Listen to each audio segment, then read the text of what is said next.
Alors un chocolat durable va se baser sur 3 piliers importants qui va être le planteur, pour avoir un planteur qui est rémunéré à juste valeur de son travail. Il faut savoir que le cacao est cultivé autour de l'équateur et souvent dans des pays très pauvres.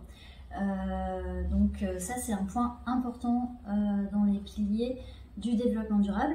Le deuxième pilier c'est la planète, donc on va avoir beaucoup de codes de conduite pour une bonne pratique des méthodes d'agroforesterie, pour par exemple reconnaître une maladie sur un arbre, pour être sûr d'avoir une récolte qualitative, afin de garantir le troisième pilier qui est le profit pour du coup le planteur, d'être dans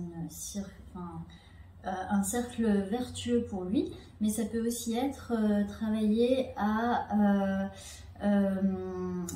l'amélioration des conditions de vie de la collectivité locale avec la création d'une école par exemple ou d'un hôpital.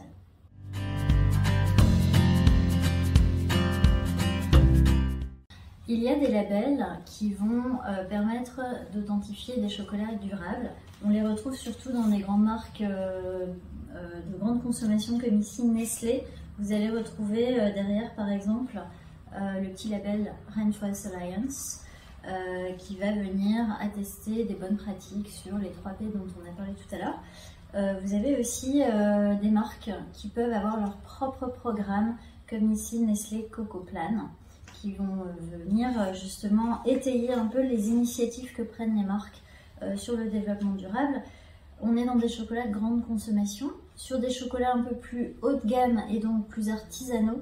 C'est rare que les chocolatiers souhaitent payer une certification de Rainforest Alliance par exemple.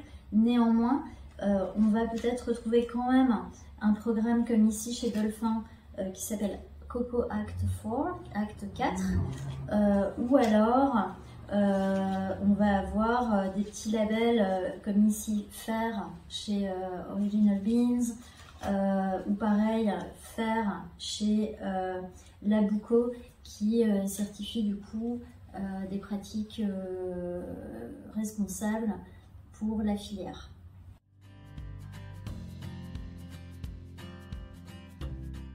Les enjeux écologiques actuels sur la filière du cacao va être autour de la reforestation.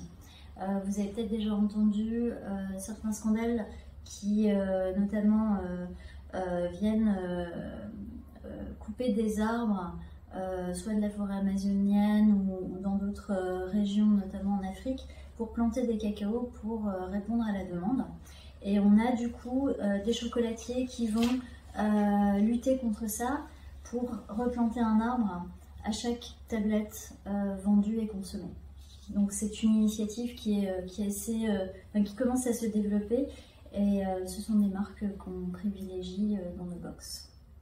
Une autre initiative est également dans le transport des fèves qui viennent souvent par container, et certaines marques comme ici Labuco font venir leurs fèves par voilier, justement pour avoir zéro émission de CO2, et ce sont des fèves qui mettent 8 mois à arriver à destination.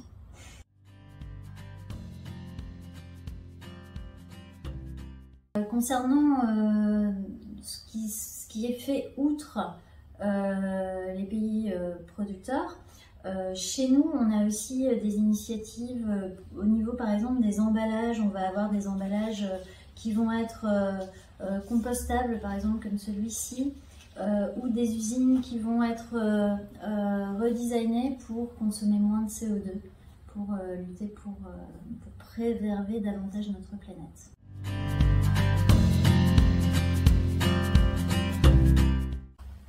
Chez Raconte-moi un chocolat, on va sélectionner des marques haut de gamme, mais surtout des marques qui ont un engagement, qui sont ce qu'on appelle bean to bar, donc qui vont fabriquer le chocolat depuis la fève directement, principalement. Ça permet d'avoir un lien direct pour eux avec le planteur, qui lui va être du coup mieux rémunéré, Et ça veut dire quoi? Ça veut dire qu'il va être rémunéré en dehors des prix fixés par la bourse de New York ou de Londres, et de pouvoir avoir une juste rémunération. Ça permet aussi d'avoir des fèves de meilleure qualité avec un profil aromatique plus riche.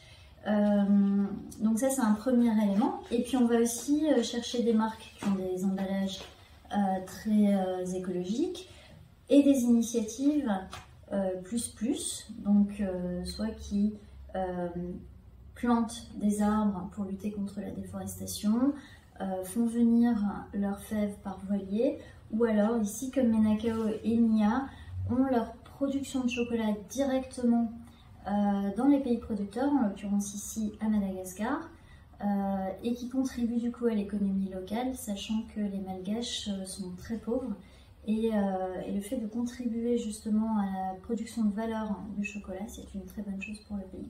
Et chez Raconte-moi un chocolat, on ne s'arrête pas à la sélection des fournisseurs, on a aussi notre rôle à jouer. Du coup, on a sélectionné un joli pochon en toile de jute qui est certifié éthique, ce qui veut dire qu'il n'y a pas d'enfants, par exemple, qui travaillent sur la fabrication de ce pochon. Il est également imprimé à l'eau et nos commandes sont préparées par une ESAT à Lille. Donc ce sont des personnes en situation de handicap qui préparent vos commandes. Dernier petit point, on propose à nos abonnés 2 fois par an de nous renvoyer les pochons qu'ils ne souhaitent pas garder contre une tablette gratuite pour une démarche zéro déchet.